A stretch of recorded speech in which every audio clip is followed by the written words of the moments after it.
तो समाज और परिवार तो बने बनाए मिले हैं हमें। अब जब तुम आगे बढ़ रही हो, तुम्हें नए रिश्ते बनाने पड़ेंगे, वो जो आपको आपके सपनों में धक्का मारेंगे, है ना, क्योंकि पूरे टाइम तो दौड़ नहीं लगा पाओगी, कभी कभी रुक जाओगी, कभी कभी गिर जाओगी, और फिर कोई चाहिए होगा तुम्हें उठाने के लिए, जैसे तुम किसी और को उठाओगी, है ना।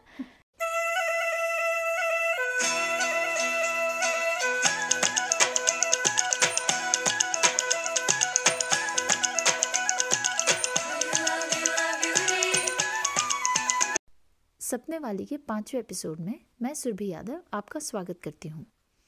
यह एपिसोड साझे सपने की टीम से एकता रघुवंशी ने बनाया है, और जो आपने अभी धुन सुनी वो मिहिल सुरती की है। सपने वाली की अभी तक की सारी चर्चाएं गाँव में उन औरतों के साथ रही हैं जिन्होंने लीक से कुछ हटकर हासिल किया हो। इस एपिसोड में हम इस बात पर डिस्कशन करेंगे कि किस तरह हमारे रिश्ते हमारे सपनों के सफ़र को कमज़ोर या पक्का बनाने में मदद करते हैं। मेरे साथ आज जुड़ेंगी ज्योति कुमारी, जो कि साझे सपने की एक स्टूडेंट हैं, और वो इस तरीके से स्टूडेंट बनी है कि अपने गांव से, बिहार में एक गांव है उनका कतरासिन, वहाँ से हिमाचल प्रदेश तक पढ़ने आई हैं स्कूल ख़त्म करने के बाद। तो अपने गांव की पहली औरत हैं जिन्होंने ना कि सिर्फ स्कूल ख़त्म किया पर उसके आगे भी पढ़ाई करने का जुनून दिखाया। तो चलिए सुनते हैं ज्योति के सवाल। मेरा नाम ज्योति कुमारी है और मैं बिहार राज्य के कतरासिन गांव से हूँ, और मैं अभी 12वीं कक्षा में पढ़ रही हूँ, और मैं अपने सपनों पूरा करने के लिए बिहार से हिमाचल आई हूँ। तो इतने दूर पढ़ाई करने आई हूँ, तो मेरे मन में बहुत से सवाल हैं रिश्ते और सपनों को लेकर। जैसे कि मैं यहाँ पे साझे सपना सेंटर में पढ़ाई कर रही हूँ, तो यहाँ पे मैं ग्रामीण विकास के लिए पढ़ाई कर रही हूँ, इसकी तैयारी कर रही हूँ। तो पता नहीं घर पे जाऊँगी जब पढ़ाई करके तो मेरे पापा मम्मी नौकरी करने देंगे या नहीं। तो मेरे मन में इसे लेकर बहुत से सवाल है। तो मैं साझे सपने के जो फाउंडर है सुरभि दी, उनसे मैं रिश्ते और सपनों के बारे में कुछ सवाल करूँगी। तो दीदी शुरू करें? हाँ जी, शुरू करते हैं। तो पहला सवाल है मेरा कि रिश्ते और सपनों में से सबसे ज़्यादा अहमियत किसे देनी चाहिए, जैसे नौकरी या परिवार? तो बहुत अच्छा सवाल है, पर मैं पलट के एक सवाल पूछूं? तो ये सवाल कहाँ से आया कि दोनों में से किसी एक को चुनना पड़ेगा। जैसे आपने स्टार्टिंग में बोला कि आपको शायद घर वाले नौकरी नहीं करने देंगे, आपको नहीं पता है ये हाँ बोलेंगे ना बोलेंगे, तो वो क्यों ना बोलेंगे, और उनकी ना और आपकी हाँ कैसे अलग अलग डायरेक्शन में हैं। तो ये दोनों में से चुनने का सवाल कहाँ से आया? तो मुझे लगता है कि जैसे कि गांव में होता है कि अगर बेटी बड़ी हो गई हो तो उसकी शादी करा देना ज़रूरी समझा जाता है। तो शायद मुझे डर लगता है कि शायद मैं यहाँ से पढ़ के जाऊँ और पता नहीं मेरे पापा मम्मी शादी करवा दे, और जिस घर में मैं जाऊँ शायद वो मुझे बाहर ना निकलने दे, सपना पूरा करने ना दे। तो इसलिए मुझे डर लगता है। तो मैं आपसे ये जानना चाहती हूँ कि हम सपनों के साथ अपने करियर को आगे कैसे बढ़ाएं? तो जो मुझे समझ में आया, आप ये बोल रहे हो कि कहीं ना कहीं रिश्ते और सपने उलझे हुए हैं, कि ऐसा लग रहा है कि अगर सपनों के पीछे भागी तो रिश्ते टूट जाएंगे, और अगर रिश्तों के पीछे रिश्तों को संभालने में लगी तो सपने पूरे नहीं होंगे। ऐसा सही समझ में आया क्या मुझे? ऐसा लग रहा है? हाँ। तो ये उलझन है कि दोनों में से एक को चुनना पड़ रहा है। तो मुझे लगता है आपको वो चीज़ चुननी चाहिए, मैं रिश्ते और सपनों में से तो नहीं चुनने को बोलूँगी, आपको वो चीज़ चुननी चाहिए जिसमें आप सबसे ज़्यादा ईमानदार रह पाओ, और आप जो बोलते हैं ना बीइंग योरसेल्फ, आप खुद के साथ कंफर्टेबल रह पाओ। क्योंकि अगर आप खुद कंफर्टेबल नहीं रहोगे तो आप दूसरों को कैसे कंफर्टेबल करोगे? हम वही दे सकते हैं जो हमारे पास है देने के लिए। तो अगर आपको कोई ऐसी चीज़ ज़बरदस्ती करनी पड़ी जिसमें आपका अस्तित्व नहीं रहे या आपका मन ठीक नहीं रहे, तो फिर आप जहाँ रहोगी वहाँ पे गड़बड़ होगी ना, फिर वो भले रिश्ते हो या सपने हो। तो मैं ये नहीं बोल रही हूँ कि आपको दोनों में से शायद थोड़ा कॉम्प्रोमाइज़ नहीं करना पड़ेगा या चुनना नहीं पड़ना पड़ेगा। हो सकता है चुनना पड़ेगा, लेकिन ये ध्यान रख के चुनना पड़ेगा कि मैं अपनी ईमानदारी के साथ उस चीज़ को चुन रही हूँ जिसके कारण मेरा अस्तित्व नहीं बर्बाद हो, है ना। और वो हो सकता है शायद सपने हो, और कभी कभी हो सकता है वो रिश्ते होंगे। तो हम ये सोच सकते हैं कि अगर मैंने वो चीज़ चुनी जो मुझे सही लग रही है और मेरे साथ वालों को नहीं सही लग रही है, तो मैं किस तरह उनको अपने साथ मना लूँ, है ना। पर जब पहला चुनना ही है जो ना, मुझे तो लगता है वो चीज़ चुननी चाहिए जो आपके दिल को सुकून दे, है ना। पूरी, क्योंकि जब आपका दिल सुकून में रहेगा तो आप बाकी सारी चीज़ें संभाल पाओगे, लेकिन जब वो सुकून में नहीं है तो फिर जहाँ होगे वहाँ गड़बड़ होगी ना। तो मान लो आपका मन है क्या नौकरी करने का? हाँ, बहुत। क्यों मन है नौकरी करने का? क्योंकि मेरे गांव में अभी तक सब लड़कियां पढ़ी है, लेकिन किसी को कोई जॉब नहीं लगा, क्योंकि उसको आगे बढ़ने के मौके नहीं दिए जा रहे। 10वीं पास करे बस शादी हो जा रही है। तो मैं चाहती हूँ, इसलिए तो मैं वहाँ से भाग आई ताकि मैं यहाँ पे आऊँ तो बची रहूँगी, सपने भी पूरे हो जाएंगे और अपने रिश्तों के भी संभालना सीख जाऊँगी। तो मुझे ये समझना है कि जब आपके आसपास किसी की भी नौकरी नहीं लगी या सबकी शादी हो रही है, तो तुम्हारे अंदर ये आँख कहाँ से लगी हुई है कि मुझे तो करना ही है? तो क्या देख के बहुत मन कर रहा है कि बस कुछ भी हो जाए, नौकरी लग जाए? तो वो कहाँ से आ रही है आग? तो ये मैंने जब हॉस्टल में थी नारी गुंजन में, तो वहाँ पे सुधा दी काम कर रहे थे। तो मुझे लगता था कि मतलब जैसे हर जगह पे देखती हूँ तो हर जगह पे लड़के काम कर रहे होते हैं। तो जब कभी वीडियो में देखती हूँ यूट्यूब पे, तो लड़कियाँ बहुत अच्छे से स्पीच देती रहती है और अच्छे से जॉब करती है। तो मुझे देख के लगा कि नहीं, हम भी कुछ अलग करें अपने गांव में, ताकि हमें देख के और भी लड़कियाँ आगे बढ़े और अपने सपने पूरा करें। और लड़कियां क्या, लड़के भी देखेंगे? लड़के जो लड़कों की आंखें बंद है तो उनको भी दिखाएंगे, है कि नहीं? हाँ। सभी देखेंगे, मम्मी पापा देखेंगे, लड़कियां देखेंगी, लड़के देखेंगे, बहुएं देखेंगी, है ना। तो यहाँ से आग लगी हुई है मतलब तुम्हारे अंदर। ठीक है, तो इतनी लग गई है कि तुम इतनी दूर आ गई हो।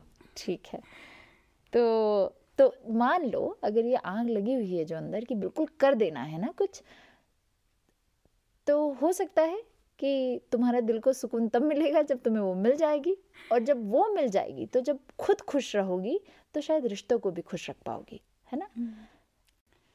तो मेरा दूसरा सवाल है, जब हम रिश्तों के बारे में बात कर रहे हैं तो कौन से रिश्तों के बारे में बात कर रहे हैं? समझाओ मुझे थोड़ा सा ये सवाल। जैसे कि रिश्ते तो एक समाज में भी बनी होती है, परिवार में भी बना, मतलब मम्मी पापा के साथ है, और फिर शादी हो जाएगी तो वो रिश्ते। तो हम कौन से रिश्ते के बारे में बात कर रहे हैं? तो जो आपका सबसे पहला ही सवाल था, या जो आपने मुझे स्टार्टिंग में बोला था कि उलझन के बारे में बात है ना, जो रिश्ते मेरे सपनों को उलझा रहे हैं या जो मेरे सपने रिश्तों को उलझा रहे हैं, तो ऐसा मान के चल सकते हैं हर वो रिश्ता कि जब वो स्टेबल रहता है या जब वो अच्छा रहता है तो मेरा दिल अच्छा रहता है, और जब वो बिगड़ता है तो मेरा दिल में गड़बड़ होती है। क्योंकि अब रिश्ते हों कैसे भी हैं अपने, है ना। और आप छोड़ भी दो, बहुत बार छोड़ना भी पड़ता है, अगर आप छोड़ भी दो या रिश्ते बिगड़ भी जाएं, पर दिल में खटास होती है, और वो खटास अच्छी नहीं लगती है, खुद को ही अच्छी नहीं लगती है ना। तो कौन कौन से ऐसे रिश्ते होते हैं? परिवार तो है ही, मतलब परिवार में अच्छे लोग हैं, बुरे लोग हैं, बहुत बार हमें साथ में ही रहना पड़ता है, निभानी भी पड़ती है। और तो परिवार तो बहुत डायरेक्ट है कि उनके शब्दों का, उनके एक्शन का, हर चीज़ पे आप पे एकदम डायरेक्ट प्रभाव पड़ता है ना। दूसरे हैं आपका जो सामाजिक रिश्ता आपने जो बोला, है ना। अब सामाजिक रिश्ते में ये है कि बहुत सारी चीज़ें, स्पेशली लड़कियों के लिए सामाजिक बंधन बहुत सारे हैं, है ना। कि गांव में ये रीत बन गई है या समाज में ये रीत बन गई है, इस समाज में ये रीत है, लड़कियों को ये ज़्यादा करना पड़ेगा। तो आपको ये सोचना पड़ेगा कि क्या वो रिश्ते तो बने हुए हैं, आपको ये सोचना पड़ेगा क्या वो रिश्तों को मुझे इतनी अहमियत देनी है कि वो मेरे सपनों को उलझाए, है ना। और ये हमेशा आसान नहीं होता है, क्योंकि हम सब समाज में ही रह रहे हैं, और समाज में जिस तरीके की हमारी पोजीशन है, हमारे मतलब उन्हीं रिश्तों के कारण तो हमारा जीवन भी चल रहा है ना। जो सामाजिक रिश्ते हैं, मतलब वही पड़ोसी हैं जो हमारी आके मदद भी करेंगे, वही पड़ोसी जो हमें ताने भी मारेंगे, वही रिश्तेदार है ना। मिला हुआ है, काफ़ी कॉम्प्लिकेटेड है, इसीलिए तो आसानी से छूटे नहीं जाते। बट आप एक्चुअली सोच सकते हो कि क्या मुझे इनको अहमियत देनी है, ठीक है। और अगर मन में सोचा कि हाँ मुझे अहमियत देनी है, तो फिर ये सोचो कि कैसे ये रिश्ता बेहतर किया जाए ताकि वो मेरी भी सुने और मैं उनकी भी सुनूं। पर अगर वो रिश्ता मैं बेहतर नहीं कर पा रहे हो तो फिर उसको बहुत अहमियत देने की क्या ज़रूरत है। 2 लोग लगते हैं ना रिश्ता बनाने में, अगर एक ही साइड से हम ही पूरा करते रहेंगे तो वो बहुत ही मुश्किल रिश्ता हो जाएगा, है ना। तीसरा रिश्ते जो बहुत इंपॉर्टेंट मुझे लगते हैं, जो आपको प्रोफेशनली मदद करेंगे, जो आपके रोज़गार में आपको मदद करेंगे। तो जैसे आपका और मेरा जो रिश्ता बना है अभी, है ना, आप मुझे पहचानी हो बिकॉज साझे सपने था और आपको पढ़ाई करनी थी, नौकरी करनी थी। तो आपने जो मुझसे रिश्ता बनाया, अभी तो दीदी दीदी वाला रिश्ता बन गया है, पर जो पहला रिश्ता जब आपने बनाया, आपने नेटवर्क किया मेरे साथ कि नहीं ये दीदी कुछ है जो एक संस्था चलाती हैं और शायद ये नौकरी लगवा देंगी, है ना। तो ऐसे बहुत लोग मिलेंगे, है ना। इनको हम मेंटर्स बोलते हैं, जो मार्गदर्शक बोलते हैं कि आपको रास्ता दिखाएंगे, आपको जब आप लड़खड़ाओगी तो आपको संभालेंगे। और ऐसे बहुत आपको लोगों की ज़रूरत पड़ेगी, हम सबको पड़ती है। तो जब अगर मैं मेरा थोड़ा सा बताऊं तो मैं खरगोन नाम के ज़िले में पढ़ी हूँ मध्य प्रदेश में। और मेरे पिताजी पहले इंसान थे जो गांव में पढ़े लिखे और गांव फिर नौकरी भी लगी। मम्मी 8वीं क्लास के बाद पढ़ नहीं पाई, पर हम 4 भाई बहन हैं और हम चारों को उन्होंने बहुत पढ़ाया, बिल्कुल मेहनत करके, लाइक बहुत पढ़ाया। तो मेरे आसपास तो कोई था ही नहीं जो पढ़ रहा था इतना। तो फिर मैं तो IIT भी गई, फिर उसके बाद अमेरिका भी गई और दूसरी चीज़ें भी बीच में बहुत करी। तो घर पापा मम्मी को तो नहीं पता था कि, मतलब उनको तो IIT भी नहीं पता था, मुझे भी नहीं पता था बहुत समय तक। फिर दिल्ली चली गई। तो जितना मैं उनसे दूर चली गई, जितना मैंने ज़्यादा पढ़ाई करी, मैं उनसे दूर होती गई। लाइक उनकी दुनिया और मेरी दुनिया बहुत दूर हो गई ना। मतलब उनको, मतलब वो अभी भी मुझसे प्यार करते हैं, पर उन्हें मेरी दुनिया नहीं समझ में आती कि हाँ ये तो इंग्लिश में बोलती है, हम तो इंग्लिश में नहीं बोलते हैं, है ना। ऐसा तुम्हारे साथ भी होगा। तुम जितनी चीज़ें सीख रही हो, तुम्हारे परिवार की दुनिया और तुम्हारी दुनिया बहुत अलग होने वाली है। तो अब इसमें रिश्ते कैसे बरकरार रखें और उनको गहरा कैसे करें। और जस्ट बिकॉज दुनिया अलग हो रही है तो हम तो नहीं अलग हो रहे, है ना। मतलब मेरी तो तुम्हारी वाली दुनिया है, मेरी साझे सपने की एक दुनिया है, एक अमेरिका वाली दुनिया है, एक IIT दिल्ली वाली दुनिया है और एक खरगोन वाली दुनिया है ना। तो हम उस पर भी शायद थोड़ी सी चर्चा करनी चाहिए हमें कि इन सभी अलग अलग रिश्तों को कैसे संभाल के रखना चाहिए। पर जो जिस कारण से मैंने ये पॉइंट उठाया था, ये कहानी बताई थी, वो ये था कि इस दौरान जब मैं बाहर निकली घर से तो बहुत लोगों ने मदद किया और उनकी मदद के कारण अभी जहाँ पे भी हूँ, अभी भी बहुत लोग मदद करते हैं। जैसे साझे सपने में तुम्हें पता ही है, आविष्कार में जो संस्था चला रहे हैं सरित संध्या, वो लोग बहुत मदद करते हैं। फिर जिन्होंने हमें पैसे दिए हैं उन्होंने बहुत मदद की है। फिर जो वॉलंटियर्स हमारे को आप लोग को पढ़ाने आती हैं, उन्होंने बहुत मदद की है। तो ऐसे धीरे धीरे ये नए रिश्ते बने। ये परिवार नहीं था, ये दोस्त नहीं थे, ये प्रोफेशनल रिश्ते थे और बहुत दिल से मदद किया सबने, है ना। तो वो रिश्ते हम कैसे बनाएं, वो एकदम नए रिश्ते हैं। तो समाज और परिवार तो बने बनाए मिले हैं हमें। अब जब तुम आगे बढ़ रही हो, तुम्हें नए रिश्ते बनाने पड़ेंगे, वो जो आपको आपके सपनों में धक्का मारेंगे, है ना। क्योंकि पूरे टाइम तो दौड़ नहीं लगा पाओगी, कभी कभी रुक जाओगी, कभी कभी गिर जाओगी और फिर कोई चाहिए होगा तुम्हें उठाने के लिए, जैसे तुम किसी और को उठाओगी, है ना। तो वो वाले रिश्ते जो तुम नए बनाओगी, और पहचानना भी होगा कौन है ऐसे लोग जो बहुत तुम्हारा वेल विशर बोलते हैं ना, जो तुम्हारे लिए सोच रहे हैं, जो तुम्हारे सपनों के लिए, तुम्हारे सपने में अपना सपना देख रहे हैं कि नहीं इसका अच्छा होएगा तो बड़ा मज़ा आएगा। तो ऐसे लोग हमें सोचने हैं, ठीक है। और इसको हम बोलते हैं प्रोफेशनल नेटवर्क, कि वो नेटवर्क बढ़ाते जाने थे। ये दीदियाँ और भैया बढ़ाने हैं हमें, ताकि तुम अकेलौती ना रहो तुम्हारे सपनों को पकड़ने के लिए। तुम्हारे पास एक सेना होनी चाहिए कि वो लगी पड़ी है कि ज्योति के सपने पूरे कैसे होंगे, हमें पूरे कराने हैं, ठीक है। और हैं ऐसे लोग, ठीक है, जो दिल से बिल्कुल, क्योंकि उनकी मदद किसी ने की होगी, जैसे मेरी मदद की है तो मैं तुम्हारी मदद कर रही हूँ, तो बस ऐसी लाई बनती जाती है, ठीक है। मेरा तीसरा सवाल है कि जॉब के साथ साथ रिश्तों को कैसे मैनेज करें।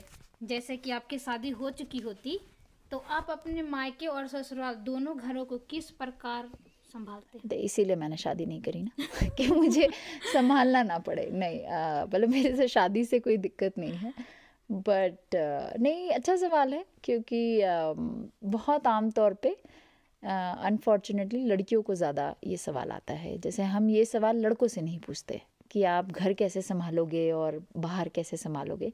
तो ये भी सोचने वाली बात है कि हम यही सवाल आदमियों से और लड़कों से नहीं पूछ रहे हैं। इसीलिए जो जितना भी बोझ है घर चलाने का, जितना भी काम है घर चलाने का, वो सारा लड़कियों के और औरतों के कंधों पे आ रहा है ना। तो पहला तो यही करना पड़ेगा। काम ज़्यादा है तो टीम बढ़ानी पड़ेगी। टीम कौन है? आपके पतिदेव। उनसे बोलें कि पार्टनर है ना, है ना। पति तो बाद में जो भी है, बट पार्टनर है। तो पार्टनर का मतलब क्या है? टीम, साथी है। तो जब काम बढ़ा तो साथी को बोलो कि आओ भाई साथ निभाओ, है ना। और अगेन मैं बहुत चीज़ें आई थिंक बहुत आराम से बोल रही हूँ, पर मुझे पता है कि हर बार ये आसान नहीं होता है। तुम कुछ बोलना चाह रही हो यहाँ पे? जैसे कि कभी कभी होता है कि अगर जिसका लक अच्छा होता है वो उसी को मिलता है वैसा घर जो पति साथ दे।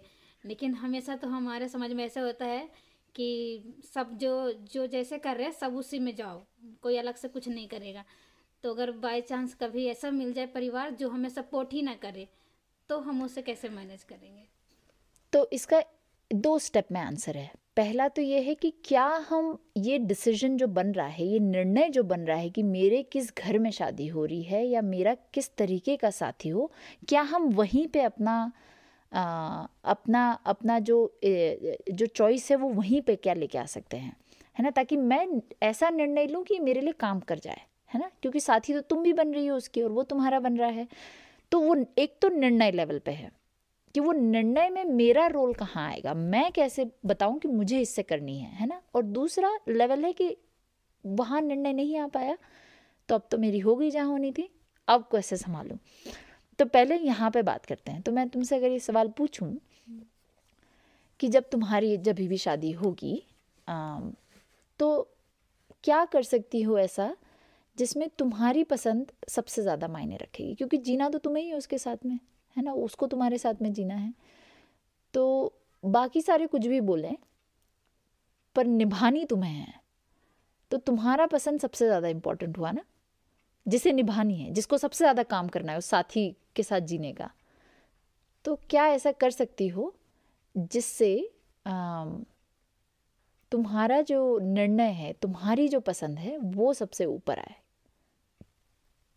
तो ऐसा होता है हमारे यहाँ कि हम लोग की तो शादी होती है, बिन लड़का को देख नहीं सकते, उसके परिवार को जान नहीं सकते। बस पापा मम्मी पसंद किए, उनको सब कुछ ठीक लगा तो बस शादी करवा देते हैं।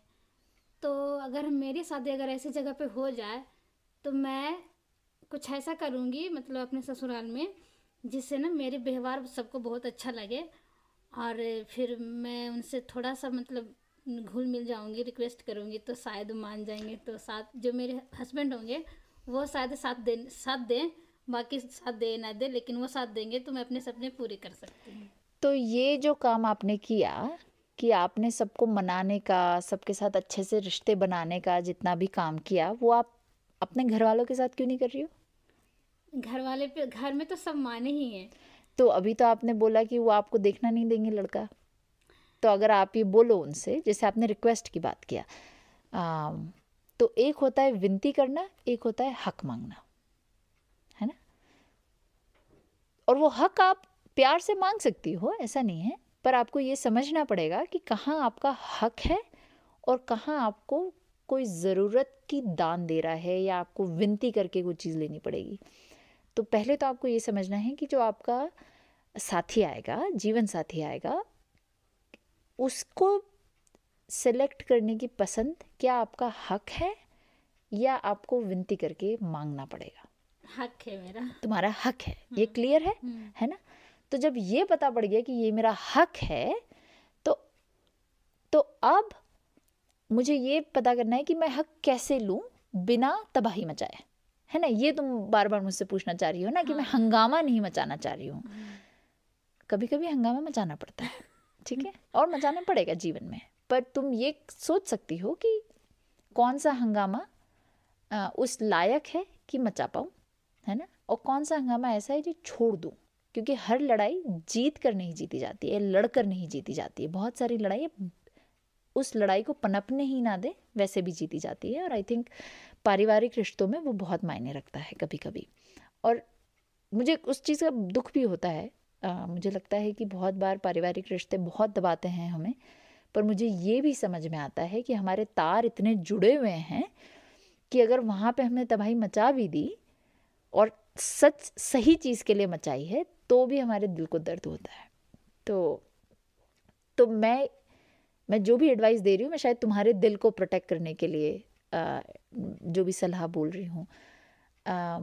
तो मुझे लगता है कि जब पता पड़ गया कि हक है, तो पहले ढूंढो टीम जो तुम्हारी सेना बनेगी।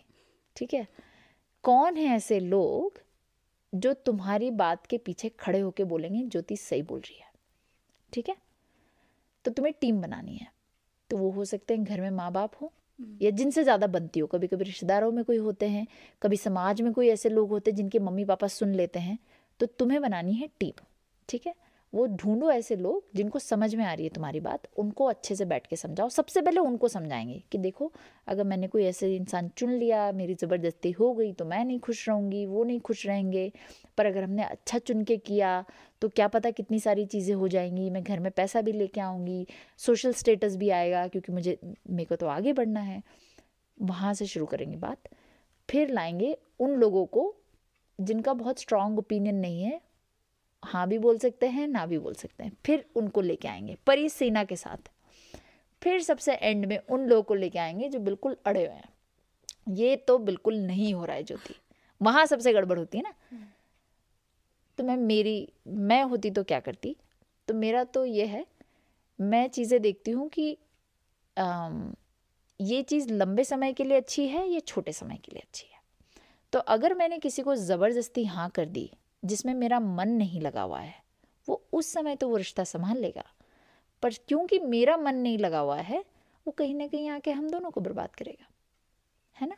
मैं दुखी रहूँगी तो मैं उसको सुखी कैसे रख पाऊँगी। तो मान लो आपके मौसा जी हैं जिन्होंने बिल्कुल अड़ गए, नहीं ज्योति की शादी तो इसी घर में होगी, इसके अलावा कहीं नहीं होगी, और ज्योति को लड़का बिल्कुल पसंद नहीं आ रहा है।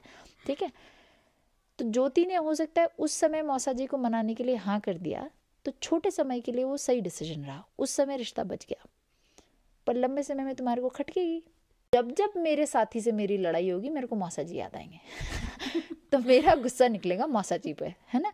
तो मौसा जी का तो एक समय आएगा जब मेरे को शक्ल नहीं दिखनी होगी होता है कि नहीं होता, किसी किसी से एकदम इतनी चिढ़ हो जाती है। तो वो मैं बीच बोऊं क्यों।